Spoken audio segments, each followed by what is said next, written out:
All right, everybody, welcome back to this week in Intro to the Recording Studio. This week is going to be a little bit lighter than the past few weeks have been. Last week, I know you guys got a lot of kind of smaller assignments, a lot more hands-on kind of stuff in Pro Tools First. The week before that, there was a lot of content on microphones, and these first 2 or 3 weeks of this part of the semester really are a little bit more intense information-wise because you're learning a lot more new stuff. You're getting a chance to apply it. This week is going to be a little bit lighter. You'll only have one video this week to go through, some handouts, and you'll have one assignment to turn in. It's 25 points, it's assignment number 5, and then you will have a quiz due next Monday as well. So be sure you're staying on top of that. But this week, what we're going to be talking about is the mix window. We've only really dealt with the edit window, as that's where kind of the first few skills and techniques that you need to know are going to be done. But I want to start looking at the mix window and dealing with audio routing. That is also going to kind of tie into our signal flow unit, where we talked about having a source and then where the sound goes through from that source to wherever it's supposed to go. And as a reminder, the 4 components of signal flow are source, input, through, and output. Now, something I wanted to clarify from the previous quiz was that if you mentioned that a guitar or some kind of electric instrument was the source, a cable cannot be the input. The cable is never one of these 4. The cable is never one of these 4. It is actually just the cable just connects each one of these components together. Now, if you have an electric guitar and you have it going through an effect pedal and then it's going to an amp where it can be heard, there's only 3 parts to that. So the source and the input are actually both the guitar. The effects pedal would be your through component, and then the output would, of course, be the amp. Now, if you break it down further, you could consider that the guitar is the source and the pickup inside the guitar is the input, but they're all inside the same body. They're all inside the same entity, so it's not really 2 things. There are parts of the guitar that have that generate the source, and then parts that are picking up the sound from that source, but it's all kind of in one thing. So in that scenario, your source and input would both be the guitar, your effects loop would be the through component, and then your output is the amp. But going back to Pro Tools First, let's make a new project, and we're going to title this assignment 5, not 4, and you guessed it, your name.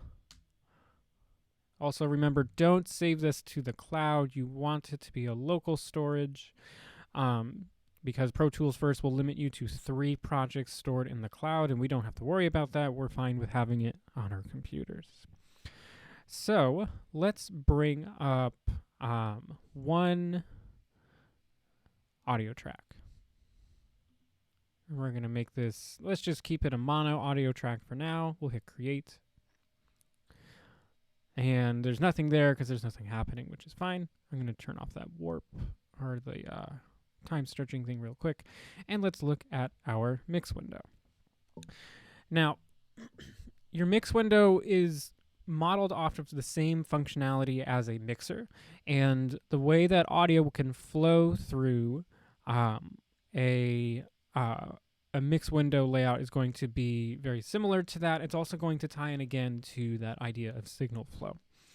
And so the order in which audio would technically flow through a track in the mix window is not quite just from top to bottom.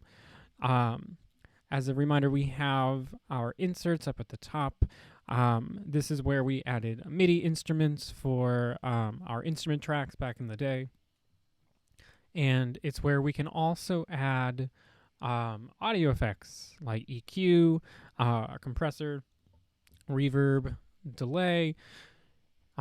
We do have that instrument if we have an instrument track, and a couple other things. Now, luckily, Pro Tools First does come with some basic audio effects for us to get started with, which is what we need just for this class.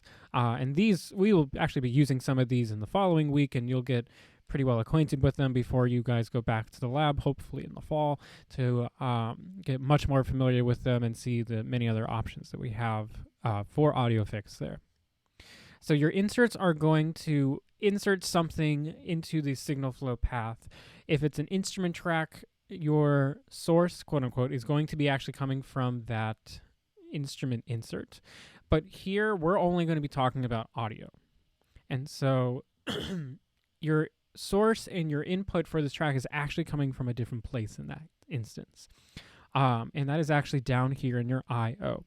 Now, we actually talked about this when we were going through recording, where we had to tell Pro Tools, this is where my input is coming from, and then this is where I want my output to be so I can hear it. And today we're actually going to play around with those and change those up so then that way we can actually send audio to different places. And so it's not always going to be a microphone and speakers. It can be something else entirely different. So the order of signal flow through the mix window, let's say if you have a microphone set up on an audio track, your input is actually down here in that I/O. Now, what would be nice if they actually just put the input up at the top, because then it would be pretty top to bottom. But it starts here at that input, does not go immediately to the output. It actually just starts here, and then it actually would flow through these inserts here. So you could have your microphone on, you could turn on some reverb, and then all of a sudden your reverb, or you're talking into mic, and then all of a sudden you get reverb on your voice because it's being passed through all of these inserts. Then that audio passes through into these sends. Now, sends are going to, like the name suggests, it is going to send the audio out to somewhere else, but it's not going to be like an output destination. This is actually would be like duplicating the sound that's coming through and sending it to something else, but still sending it through to the last part, which is your output, which is the second little menu or button down here. You also still have record enable, solo, and mute down here as well. And then we also have our meter. Now, this is our fader for that individual mono track. And when we're looking at the fader side of this, we have our faders are always going to start at 0. Now, last time I said that if we look at our meter over here, 0 is when peaking is going to happen. And that is true when we are seeing sound pressure level coming in. But with the fader, we can actually adjust the amount of gain or the amount of volume in that track by moving this fader up or down. Now, 0 here does not mean peaking, because if I recorded my clip very soft, it's not going to be anywhere near peaking. And so I can actually give it another 12 decibels of gain. If I keep going up. But below this 0, this is actually -5, and I'll actually move it down. You should see that moves down to -4.6, and then 10, 15, 20, etc. And then, if I bring it above 0, you look down below, I actually now have a plus, which means I'm adding more gain than what originally came in, which sometimes that's necessary, and sometimes it's not. So, now what I want you guys to do is we are actually going to get our assignment set up. What I am asking you to do for this assignment is you are going to download a session including all of the audio tracks from Canvas. Now, because these audio tracks are rather large, they're all WAV files, and there's, I think, 18 or 19 of them. Because it's so large, I can actually not put the entire project in one file directly onto Canvas. I had to do it through Yuja. So to get to that, if you go back to Canvas, you should see this RSI.band from the Zoo Encore. And if you click on that link, it brings up Yuja in this window eventually. There we go. Now, typically you guys would have played a video from here, but because this is a zip file, what you'll actually do is just click on here, and then it should be downloading from there. Now, I already have this, so I'm going to cancel it because I don't need it again. But once you've downloaded it, unzip that file, and you should see this, all of these tracks right here. These are, luckily for you guys, they're all labeled with what instrument or what way that each instrument was mic'd. For instance, we have kick in or kick out, snare up or snare down. What this means is that you can have a microphone on that kick drum on the drums inside the bass drum itself or inside the kick drum. And you can also have a mic on the outside. Snare up or down means you have a microphone above or below the snare, and you're actually wanting to get both. Because that's going to give you a more holistic sound. You're going to have captured more of the sound that that drum is making, because the sound from that snare drum isn't just going up, it's also going down. So let's go ahead and bring those into our project. What I'm going to do is I'm going to select my last track down here, which is, it's actually track 16, not 18 or 19. And then I'm going to hold shift down and select that first one to select them all. This is a little bit easier. If you want to just drag each one individually in, you can, but this is going to be a little bit more intuitive, for me at least. And to bring these all into our project, I'm just going to click.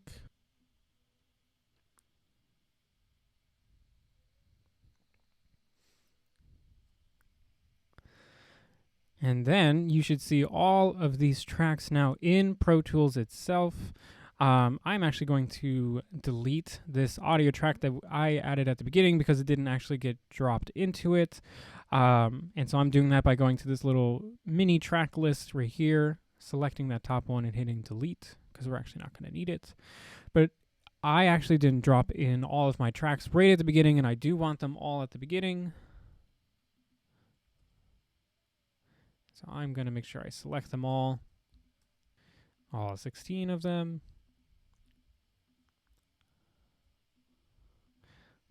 Okay, and then drag them over to here, and now they are all starting right at the beginning of my project, which is exactly what we want to have.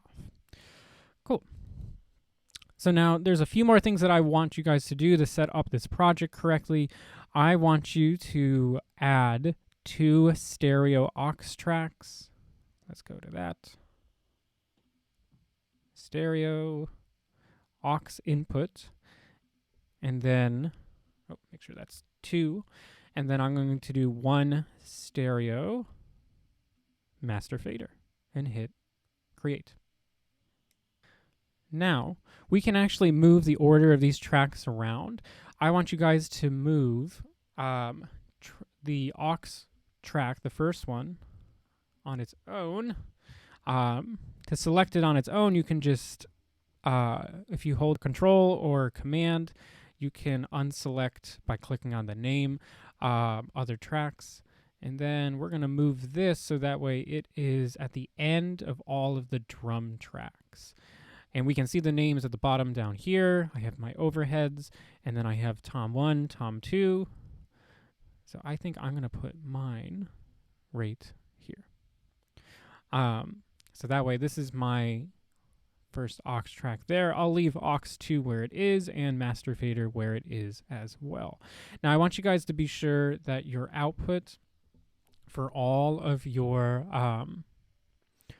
audio tracks is set to the same output as your master fader track. This should happen automatically. When I tried this out earlier, it did not, so I just want to make sure that you guys have all that. And we want to do this so that way we're sure that when we hit play, we actually can see our all of our gain coming out from our tracks going through the master fader. Just like that. Now, I'm also going to go back in and turn off that elastic audio on all 16 of those tracks, so please be sure that you do that as well. Okay, so now that I have all the elastic audio off on my tracks that I dragged in, let's take a look at some of the audio tracks that we brought in. We have 2 kick tracks. I'll actually look at this because we can see the whole name. In the edit window, we have 2 tracks for our kick, 2 tracks for the snare drum. We have, I think, just 1 for the hi-hat. We have 2 overhead microphones for the entire drum set itself. When we have 2 tracks for the toms. And you can tell that the overhead is doing the entire drum set because you can solo it, and you won't be able to hear it on this video, but when you can go and hear it on your own, you can be able to hear the entire drum set happening all at once. And then if you start bringing in some of these close mics, like now I can hear the hi-hat much more, And there's not really any toms going on right now, but when they do come in, it'll be a lot louder. And now I can hear my snare and my bass a lot better as well. So our first kind of routing project is going to be to isolate just the drums, because drums are typically mic'd with more than one mic. And I mean like way more than one mic. As you can see here, we have how many tracks for just the drums? We have 1, 2, 3, 4, 5, 6, 7, 8 mics for just the drums. 8. Actually, I think this room mic is for the drums as well. It is. So we have 9 tracks. I'm actually going to move this up above. We have 9 tracks for just the drums. In fact, wait, do we have more? Is number 10? We do. We have 10 whole tracks. This is a lo-fi recording from it. Someone probably used just a little room mic in addition to the other room mic they had set up. But we have 10 tracks just for the drums. We actually have more than 10 microphones because our overhead mics is actually, we have 2 overhead mics, but it's a stereo track, so we have 2 sources going to 1 stereo channel. So we actually have 11 microphones just for the drums. Now, when you hear a drum set in a recording, it shouldn't sound like it's 11 microphones. It should actually sound like it's one person playing drums, because if I go ahead and I unsolo this, it sounds like one drum set along with everything else. And the reason why that we're trying to see how many mics we have for just the drums is we're actually going to want to control all of our drum tracks with this aux track right here. I want you guys to go ahead, and I'm going to move this out of the way. We are going to rename this aux track as something called a submix. Now, a submix is going to be used when you want to control multiple tracks all at the same time using one fader. And by changing the output of all of those tracks to the same destination, so that way all of the sound goes through one place, and you can have more control of several mics to make it sound like it's one thing. Now, I'm actually going to go ahead and solo just all of my drum tracks. I recommend you do that as well. You can either solo all of these or mute all of the others. And then I'm going to listen to how this sounds, and we may have to tweak a few things, because for me, I kind of like a certain mix in all of my drums, and I'm going to do that real quick. And after I've done that, I'll show that to you guys in a few seconds and explain why I did that, and ask that you match your faders for me just for this example. We are back. I have gone through and remixed a little bit of the drums. For the most part, I didn't deviate far from keeping it at 0, which is the volume that it was already set at. And that is because someone actually has already done that. They've already gone through and recorded all this and brought the recordings up to an approximate level of where they can be mixed to. And luckily for us, this session is meant for learning, for trying stuff out. And so what I want you guys to do is to go through and move your faders to get them to about where these levels are on these tracks. I brought down that first kick about 1 decibel. I thought it was a little bit too heavy for me. I also brought the snare down quite a bit. About 2.7 decibels, and the low snare down as well. I thought it was a little too punchy for me. I also brought the hi-hat down about that much too. And I brought the overheads down because I kind of liked getting more of I brought the overheads down because I really liked getting the close sound more than the overhead. The overhead is going to kind of help keep everything more well balanced, because it's getting more or less an even capture of everything. But then we're using these close-up mics to kind of bring everything up. For instance, the overhead mics, they're going to be placed up overhead, several feet above the drummer, and so they're more likely to pick up some of your cymbals or maybe the snare, and they're not really going to capture the kick drum, which is why we have to mics on our kick, and why we also have 2 mics on our snare, because although the snare does go up, it's going to sound very different several feet up instead of several inches, and then of course below it's going to sound very different. And so I brought the overheads down 5.2 decibels. I left the toms where they're at because they honestly don't do very much. I left the room mic pretty much where it is. I think I actually made it about 1.1 higher, and then I actually brought down the lo-fi sound quite a bit because I wasn't really a big fan of it. But I did like it added a little bit of some timbre to it, so I just wanted to kind of on the back side of that. I also was bringing some of this stuff down because if I go ahead and hit play on this, if we look at our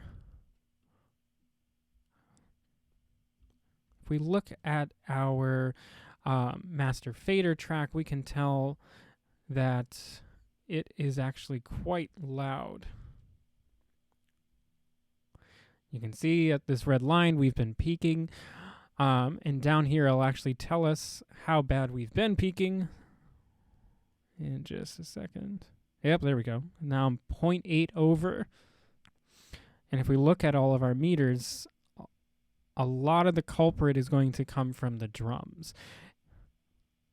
And so by limiting how loud the drums can be and by treating it as one instrument, we can actually control all of the faders for that drum track. And if we need to bring the drums down just a tad rather than going through and bringing every single track down like 2 decibels, we can actually just send it all into what's called a submix and be able to control it from there. So let's actually set up a submix. A submix is going to use something called a bus. Now, this is not your transportation kind of bus. This is a bus in audio, which is, in terms of a DAW, it's kind of like a virtual meeting point, because for the output for all of these tracks, you can only select one place that it can go. In fact, in regular Pro Tools, you can actually send audio out from one track to another, but you can only do it to one track at a time. So if I wanted to send my first 10 tracks to one place, I can't actually send it to another audio track, or I can't send all 10 to another audio track. I have to send them to somewhere else. And so I am actually going to change my output to bus 1 through 2. And I'm going to do that for all of my tracks here. Again, I'm changing the output, not the input. I'm changing the output to bus 1 through 2 because I want my sound to go out to somewhere else. I don't want it to just go straight out to my master fader and my speakers. And so I'm going to go ahead and change all of these tracks because I have a few more left to bus 1 through 2. And then I'll be back. Okay, so now that I have all of my audio tracks that I want to use for my drums going to bus 1 through 2, I am actually going to change the input now of my aux track to that same bus. Now notice I did bus 1 through 2 because this is a stereo aux track. I also did bus 1 through 2 because not all of my tracks here are mono. This one is actually stereo. And generally it is good practice to use stereo if you can, in terms of the routing here in Pro Tools. You're not always going to have stereo miking available, just like we see down here. We have 2 mics per instrument, but we also want to control which is going to be more than the other. Because maybe the inside of the kick in one drum set sounds way better than the outside. And so you want to be able to have that flexibility and that control, so you treat each one as its own track. And once you've gone through and set your levels like mine, we are now ready to see if this works. I'm going to hit play. And what we should see is that we should see meters going up and down here, but we should also see something coming out through here on this aux track.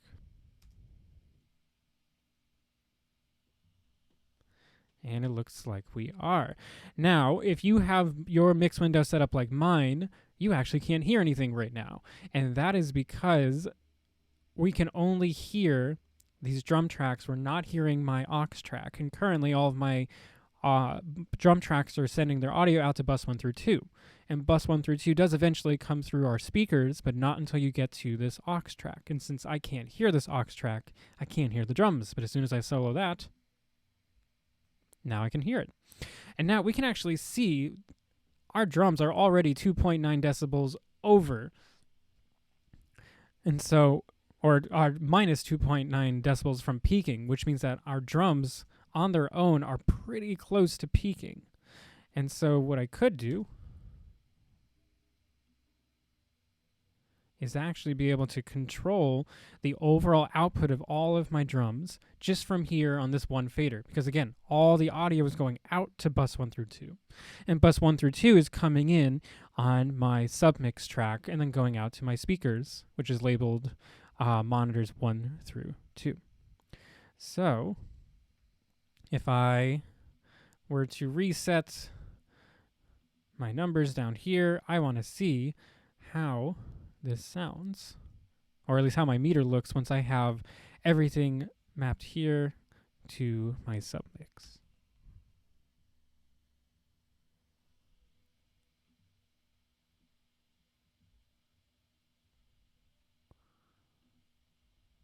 Okay, so it looks a little bit better. It's not peaking as much as it was before, and that is partially because we've also brought down some of these tracks here in the mix window before we even sent it to the submix. And there is actually one last step to truly set up a submix. It's actually linking all of our faders together. So then that way, as I would move my submix fader, it actually would move all of these together. However, in Pro Tools First, it seems like we can't actually do that. So that is a technique for Pro Tools, the full version, and that is something that you guys will cover again in Intro to Digital Audio. But the routing is really the most important part here, is you want to be able to control all 10 of these tracks through one track here and being able to balance them with everything else through one track instead of through 10. It's much easier to move one dial instead of 10, right? And I'm actually going to unsolo everything now because I want to hear how that mix sounds, because I brought it down quite a bit, a little bit. I brought it down about 5 decibels. So let's hear what it sounds like. Okay, so after listening to just the first few bars of this, it does seem like it's a little bit better of a mix. The drums maybe aren't as strong though. So probably what I would do next if I was actually going through and mixing this for real is I would bring down everything just a little bit, or I could also just bring down the master fader by, it's peaking by about 2.4 decibels. So if I bring it down like 5 decibels, it'll make everything a little bit softer, but the balance would still be about the same. Which, if that's kind of what you're fighting, it's not a bad way to get that done. Anyway, so let's do the next part of our assignment number 5. It's the last part, which is setting up something called an effects loop. Now, the way that a submix is going to work, as a reminder, is you're going to send audio from these audio tracks to bus 1 through 2. Now, bus 1 through 2 isn't an actual track. It's kind of like a virtual place where you can send tracks to that is then going to be set as the input for your aux track, and your output is actually of your aux track is your speakers. So all of these tracks can only be heard through this aux track, or all of your audio tracks can only be heard through this aux track here. But an effects loop, what we do with that actually is we are going to use a send to send audio out to an aux track where we can have the same effects in one place, and then we will mix the amount of the affected sound we have with the original, what's called dry sound, in an effects loop. So to make our effects loop, we are actually going to use both of our vocal tracks. Now, you may have noticed in my video earlier, I was actually missing the backing vocals track, and I'm not sure why it didn't get dragged in, because it was here, it was selected. The point is it didn't get in, but now it is. So I actually should have 2 tracks with vocals, and I actually want to have the same reverb on my vocals. Now, this is a pretty small instance of this where doing this is maybe not as beneficial to your software or to your mix or to your computer to do it. But when you have like 10 or 12 drum tracks for your drum set, doing this is going to make more sense, because what using an effects loop can do is it gives you just one instance of that effect, but it gets added to all the instruments or all the tracks that need it without you having to add that number of effects. So if you have 10 instances of the same reverb, that's your computer running reverb 10 times in a row, when you can instead just route it so it only has to run it once. Now, to do an effects loop, we are going to add a send to a bus. We're not changing the output, we're not changing the input for our audio track, we're just doing a send. And we're going to send to bus 3 and 4. We're not going to do the same bus as bus 1 through 2. So we'll say 3 and 4 for number 15, and then you should notice a fader comes up. Now this fader is going to let you control how much sound you are sending to that effects loop. So for now, we're actually going to do 0. I'll type it in, 0 instead of negative infinity. Negative infinity means nothing is getting sent, and then we can close that. If you ever need to bring it back up, you can just click on that little button right there in the sends, and if you ever need to change it, just like if we ever needed to change our insert, you can click on that 10% side right here, and then go from there. But we want it to go to bus 3 and 4, and then I'm going to add another one for bus 3 and 4. That fader will come up again, and you will have to bring it up to 0. Now, I am going to just isolate these 3 tracks. I don't want to have everything else getting in the way, and I'm going to make sure I'm starting where these tracks are actually going on.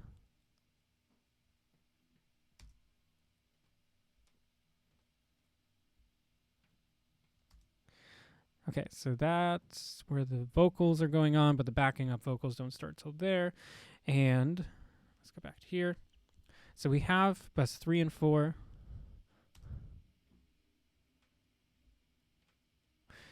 And we had audio going out through both of our audio tracks, or for our vocals, but nothing was going into the aux track. That is because our input is still no input. So currently we are adding a send into our audio tracks, but we haven't actually told Pro Tools where bus 3 and 4 is going to go to. So let's make the input for our aux track bus 3 and 4. And so now, there we go. Okay, so now that we have our bus 3 and 4 as the input of our aux track down here, we now saw that we have gain coming on that aux track, which means it is routed properly. Great, we want to see that, but we currently have no idea, we can't hear any difference. So I'm actually going to add an insert on that aux track. Let's do reverb. We're going to do deverb right now. This is going to be probably one of the easiest ones to hear. And then once we hit play, we should hear a little bit of reverb coming in. There we go. Now, let's see what happens if we bring the gain of our aux track down. As I bring the gain down for the aux track, I actually don't have that reverb anymore, but we can still hear the original 2 tracks here. That is because our other tracks are still going out through monitor 1 through 2, which is our master fader track, which is our headphones or our speakers. So you can still hear the original, or the original unaffected sound. And in audio, we call that the dry sound. And we can mix how much of the reverb we want to hear using the gain slider on our aux track here, and that is going to be called the wet sound. Wet means it has the effect on it, dry means it doesn't. But we can blend between the two, make it moist, if you want to call it that, between dry and wet. And so we can find kind of a good level where we have a little bit of reverb in the background, and then the original dry sound kind of overhead. or you can add a lot more reverb to that as well. You can also bring that up. You can also adjust the amount of sound going from each track. So if I wanted to have my vocals not be as present in the reverb, I can just bring the send slider down to like -10, but I want the backing vocals to be pretty present in that reverb, so then I can adjust it from there. And you can kind of tweak it from there to fit how your ears want to hear it. Now that is it for this week, guys. I want you to get comfortable using the mix window.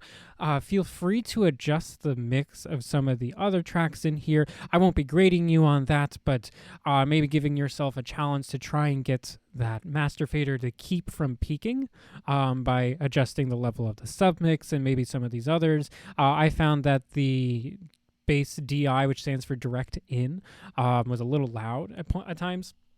So earlier I brought that down. I put it back up. You can also adjust maybe the ukulele or how present the vocals are, although the vocals are probably very important, so you do want to have it pretty high as well. But so for this week, your assignment is to do what we just did. I want you to create a submix and an effects loop for that song that we have on Canvas. And I'm asking you to use...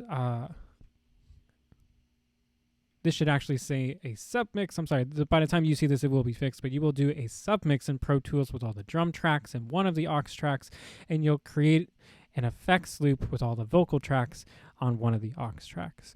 And then just like with your other assignments, you will bounce your whole song as a WAV file. I do want to hear kind of how it sounds overall.